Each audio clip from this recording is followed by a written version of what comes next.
There's a quiet belief almost nobody questions, that more money naturally brings more peace. We repeat it so often it feels obvious. But look honestly, some of the most financially organized people are still restless. And others with far less, live with surprising calm. Maybe we've been looking for security in the wrong place. Maybe the problem was never the amount. Maybe it's the invisible relationship we have with time, with fear, and with the need for control. Money only amplifies what already exists inside us. It doesn't create anxiety, it reveals it. And when we try to solve an internal condition using only external solutions, we enter a race with no finish line. We spend our lives accumulating so we can finally rest. But the rest always comes after the next goal, after the next milestone, after the next level of stability. The promise is always in the future. And so an entire life can be lived in preparation, without ever truly being lived. This video isn't about getting rich or cutting expenses. It's about understanding why, even when life improves, the mind stays on alert. It's about realizing that prosperity may not be a number, but a way of relating to existence itself. If you've ever felt like you're always getting close to a calm that never actually arrives, stay with me to the end. Today we're not going to learn how to make money, we're going to understand why sometimes we make it and still don't feel safe. And when that understanding happens, something rare appears. The freedom to choose instead of just react. Money doesn't measure wealth. It measures inner narratives. When I began seriously observing people's relationship with money, I noticed something unsettling. Almost no one is dealing with numbers. We're dealing with memories. A bank statement looks objective, but it's interpreted through invisible recollections. Childhood, fear of scarcity, social embarrassment, quiet pride, comparisons never admitted. Two people can earn the exact same salary, live in the same city, be the same age, and inhabit completely different psychological worlds. Because money doesn't enter an account, it enters a story. Some feel relief when spending, as if every purchase confirms their existence. Others feel guilt buying even necessities, as if any expense risks returning to scarcity. None of this is rational. These are emotional responses rooted deep in the past. Often they don't even belong to the person but to family history. A father who lost everything, a mother who saved aluminum foil, a childhood where asking for anything felt shameful. The adult doesn't see this. They just believe they're being responsible or free. But they're obeying. That's why universal financial advice rarely works. It assumes everyone is playing the same game. They aren't. Each person lives inside a private psychological system. For one, investing means growth. For another, danger. For one, saving means future freedom. For another, present deprivation. The behavior is identical. The emotional experience is opposite. Financial behavior doesn't come from math. It comes from biography. I began noticing this in ordinary life. People maintaining luxury cars while living anxious lives, others with substantial assets living as if bankruptcy were imminent. The paradox isn't in the balance, it's in the perception. Money doesn't create security, it amplifies how the mind sees the world. We easily see this in others. He's obsessed with status, she's irrationally afraid to spend. But internally we call it responsibility, maturity, foresight. The ego always translates fear into virtue. Over time I realized the real question isn't, how much do you have? But, what are you afraid of losing? Comfort? Dignity? Belonging? Or becoming who you once were? Money often becomes a shield against an old identity. Not wealth, symbolic protection. This is why goals rarely satisfy. They weren't economic goals, they were emotional ones. And emotions don't end when a number is reached.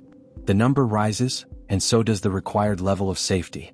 Maybe the quietest form of financial maturity isn't earning more, investing better, or spending less.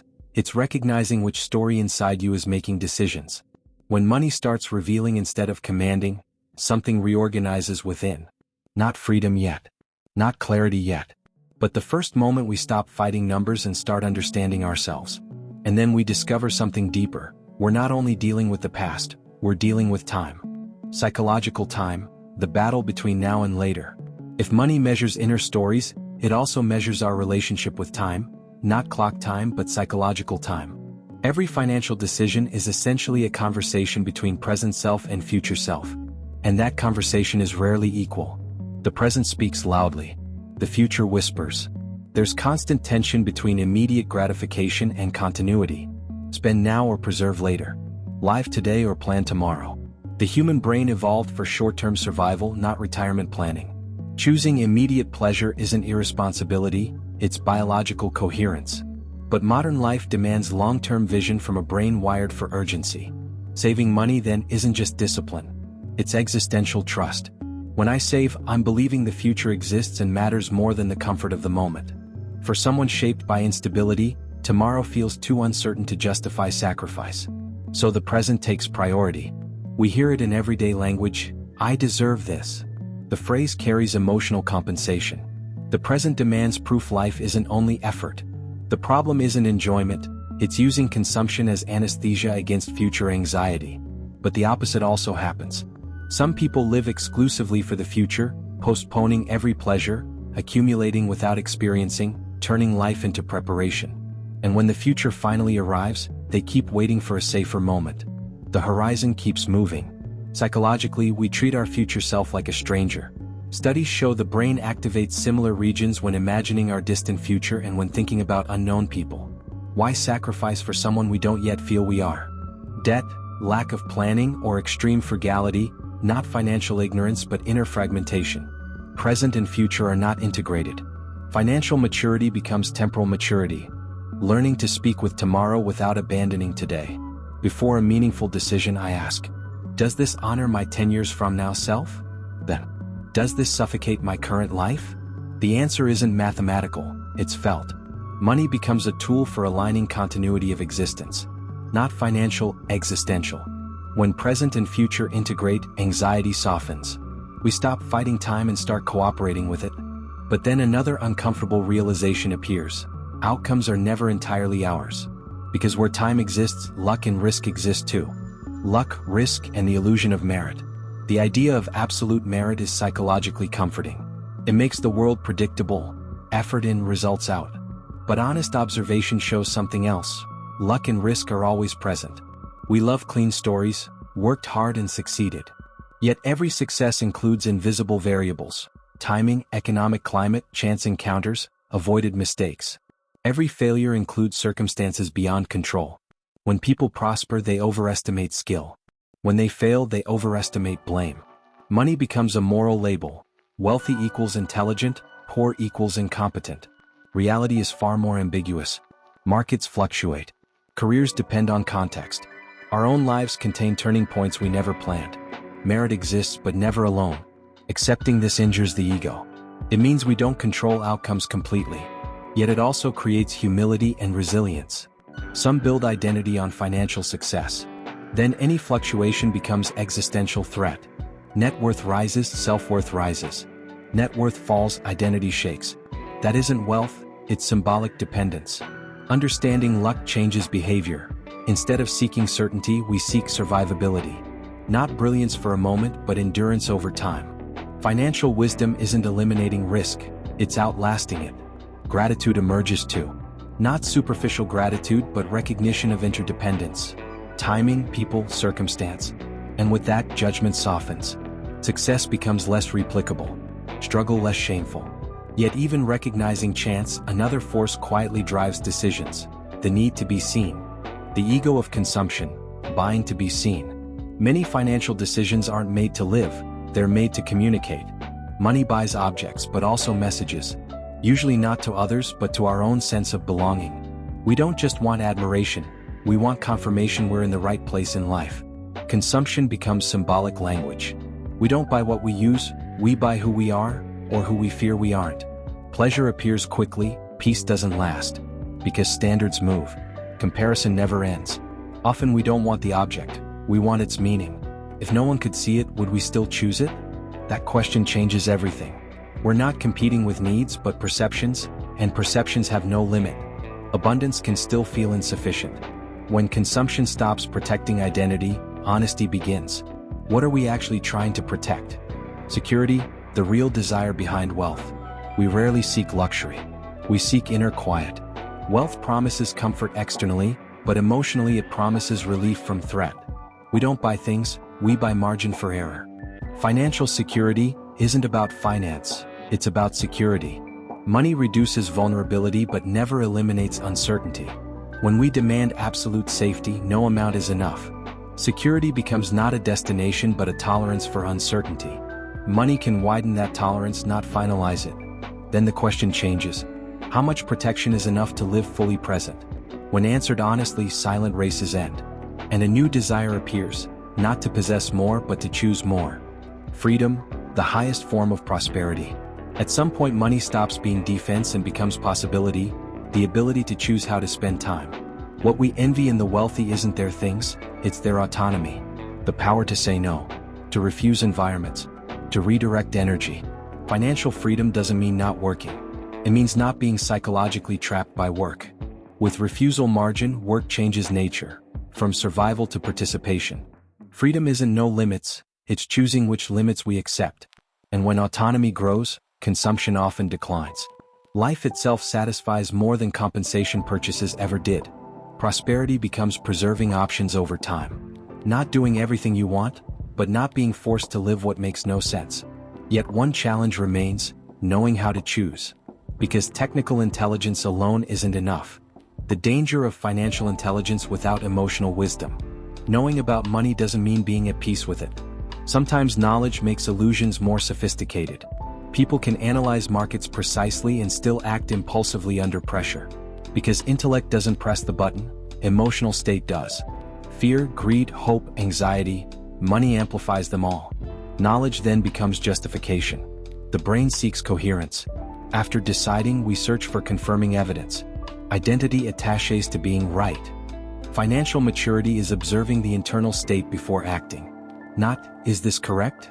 But, is this calm? Behavior outperforms knowledge. Long-term success favors emotional stability over strategic brilliance. The real risk isn't outside, it's unrecognized reactivity. True financial intelligence integrates mind and emotion. Numbers matter. Awareness matters more. And inevitably one question appears. How much is enough? That is where the paradox of enough begins. Accumulating versus living. The paradox of enough. There is a quiet moment in life when the question stops being, how much can I earn? And becomes, how much is enough? But that moment doesn't arrive automatically. It requires inner maturity. Because as long as growth is possible, the mind tends to interpret it as necessary. And what feels necessary rarely has a clear limit. We live in a culture that celebrates continuous expansion. Growth signals competence. Increasing net worth signals progress. And, in fact, there is dignity in development. The problem begins when expansion stops being a means and becomes identity. When stopping feels like failure. When stabilizing feels like regression. The pursuit of more becomes automatic, not because we need it but because we learn to associate motion with value. I begin to notice that the difficulty in defining enough is not financial, it's psychological. If my sense of worth is tied to performance, any slowdown threatens my identity. It doesn't matter how much already exists. The current number never feels adequate because it isn't measuring security, it's measuring self-image. In practice, this creates a subtle paradox. The more we achieve, the greater the risk of losing presence. Time becomes a tool of constant accumulation. Projects accumulate. Responsibilities accumulate. Fixed commitments grow. And without noticing, the margin of freedom shrinks. We earn more, but experience less. Some people reach financial stability and continue living as if they were still in scarcity. Not because they must, but because they don't know how to slow down. The mind remains in survival mode even after the environment changes. The past keeps directing the rhythm of the present. And so enough is never recognized. Defining enough doesn't mean abandoning ambition. It means choosing direction consciously. There is a difference between growing with purpose and growing from comparative impulse. Without a clear internal criterion, the world offers endless external benchmarks. There will always be someone with more. Always another level. Without a personal definition of sufficiency, we enter a race with no finish line. There is also a spiritual dimension here. Enough is not just a number, it is a state of coherence. It is when resources support a meaningful life instead of replacing meaning. When money serves purpose instead of occupying its place. This distinction completely transforms the experience of prosperity. In everyday life, this reflection may seem simple, but it is deeply demanding. Asking, if I kept exactly what I have today, could I live with dignity and presence? Requires honesty. Sometimes the answer is no, revealing necessary adjustments. Other times the answer is yes, revealing that the current race is optional, not essential. When enough is recognized, something calms down. The anxiety of constant expansion diminishes. The energy once dedicated only to growing can now deepen. Relationships receive attention. Health stops being secondary. Time stops being exclusively productive and becomes experiential. But recognizing enough requires courage. The world rarely validates those who stop climbing. Culture applauds visible growth, not inner balance. Sustaining that choice requires clarity about the game we are playing. And here a decisive realization emerges. Financial life may not be a game of quick victory, but a game of endurance. It's not only about going farther, it's about remaining whole along the way. It is toward this dimension that we now turn. The infinite game, staying matters more than winning. A deep shift occurs when I stop seeing money as a short-term competition and start seeing it as a continuity game. Most people, without realizing it, play to impress. They want fast wins, visible leaps, immediate recognition. But true stability doesn't come from peaks, it comes from continuity. Short-term logic is seductive. Fast results offer validation. Large gains create excitement. Stories of rapid success generate inspiration and comparison. Yet what is rarely shown is what happens after the peak. Many who shine intensely for a time don't remain, because they weren't playing to last, they were playing to win a round. When I observe economic cycles, I see repetition. Collective euphoria, overconfidence, aggressive expansion, then contraction, fear, adjustment. Those who survive are not necessarily the boldest or the brightest. They are the most resilient, the ones who structured life to endure volatility. The ones who didn't commit everything to a single bet. This logic extends beyond markets, to careers, projects, even relationships. Staying requires sobriety. It requires refusing decisions that could bring extraordinary gains but endanger continuity. And that isn't easy because the ego is drawn to grand narratives. The infinite game doesn't seek immediate applause. It seeks stability across time. It understands errors are inevitable but collapses can be avoided. The question shifts from, how much can I earn now? To, does this keep me in the game tomorrow? That simple change completely alters life strategy. I notice many financial downfalls don't happen from ignorance, but from excess confidence. When someone believes they fully dominate the scenario, they expand risk. Stability built patiently can be undone by a single impulsive move. Staying requires ongoing humility. There is also an essential emotional component, tolerating apparent mediocrity. Playing to remain often means accepting steady growth instead of explosive growth. It may look less impressive, but time transforms consistency into accumulated strength. What grows slowly develops deep roots. In daily life, this means building reserves, avoiding commitments that fully rigidify life, maintaining flexibility, not depending on one flow, one source, one bet. Structuring existence with redundancy and margin for error. It may look conservative, but it is liberating. When I internalize this view, anxiety decreases. I don't need to prove anything every cycle. I don't need to be right every time. I only need to continue. And continuing demands emotional balance more than strategic brilliance. It requires knowing when to advance and when to preserve. There is something deeply spiritual about this posture. Staying is humility before time. Recognizing we do not control all variables, but we can control exposure to collapse. Accepting that life is long, and sustainable rhythm is more powerful than momentary intensity. And when I understand this, I begin to see money not as a final goal but as a tool to cross time with integrity. Not to defeat others, but to avoid losing myself along the way. And it is precisely here that theory must become life. Because understanding is one thing. Applying it in daily pressure is entirely different. Final story, the man who stopped running. I met Daniel on an ordinary Tuesday, one of those days that carries no sign of change. He didn't look like someone in crisis. He had professional stability, an organized routine, well-distributed responsibilities. From the outside, his life was exactly what many would call settled. But there was a detail that only appeared in silence. He never truly rested. Daniel didn't work only during office hours. He worked mentally all the time. While eating, he calculated next steps. While talking, he evaluated opportunities. While resting, he felt guilty for not producing. The curious thing was that he didn't even know where he was running, only that he couldn't stop. One day, after solving a financial problem that had worried him for months, he felt something unexpected. No real relief. Only a new concern immediately replacing the previous one. As if his mind feared emptiness. It was the first crack. For the first time, he realized maybe he wasn't seeking security, he was fleeing from it. That night he did something unusual. He opened his financial records and instead of asking, "How do I grow?" he asked, "What am I trying to protect myself from?" The answer came not as a logical thought but as a memory. Childhood in a home where any unexpected event was treated as a serious threat. Where stability was never assumed, only feared to be lost. Daniel wasn't accumulating money, he was trying to prevent the past from returning. In the following days he began a silent exercise. Before every financial decision he paused for a few seconds. He didn't analyze the market. He observed his body. Tension meant fear. Urgency meant compensation. Gradually he noticed many urgent choices weren't necessary, they were emotional. He also changed something else, he defined sufficiency limits. He set a reserve level that would allow him to endure difficult months. Not to maximize gains but to reduce constant mental vigilance. For the first time, money became space instead of a goal. The curious effect was immediate. His mind slowed down. With less urgency, Daniel began to notice his time.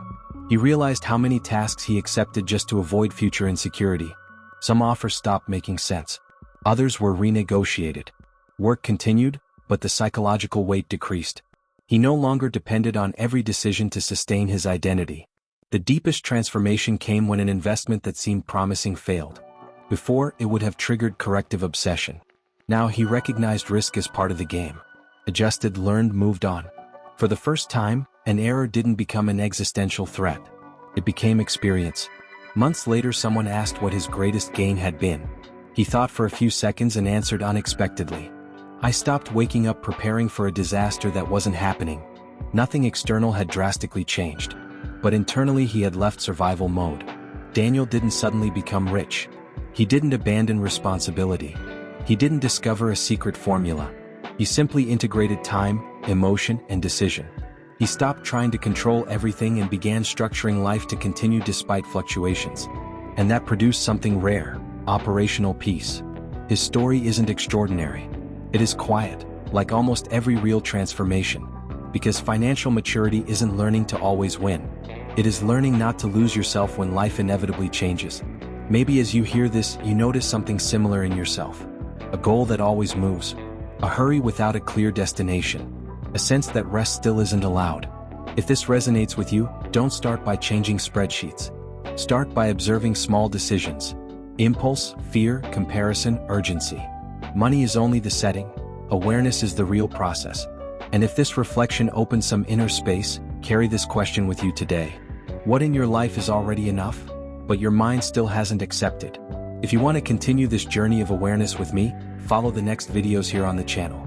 Understanding your own mind may be the deepest form of prosperity that exists.